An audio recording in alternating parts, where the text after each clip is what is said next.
সামনে 100 দিদি 2027 100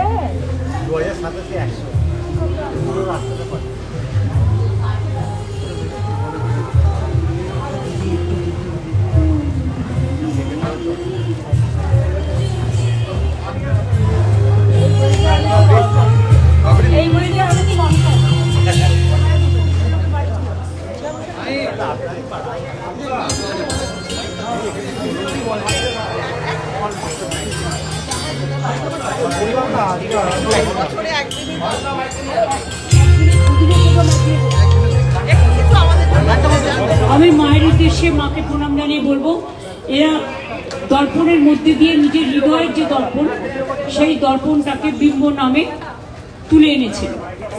প্রতিভা অপূর্ব সুন্দর হয়েছে। বকুলবাগান চিরকালই ভালো করে, এটা একটা নতুন সংযোজন।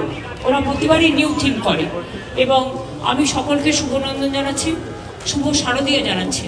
সকলে ভালো থাকুন, সুস্থ থাকুন, সুন্দর থাকুন। মা সব দুর্যোগ কাটিয়ে, দুর্ভোগ কাটিয়ে, দুরারোগ্য কাটিয়ে আগামী 2 বছর বাদে ওদের নাকি 100 ইয়ার্স, এখন থেকে কমিটমেন্ট হয়ে গেল, ভালো করে করবে।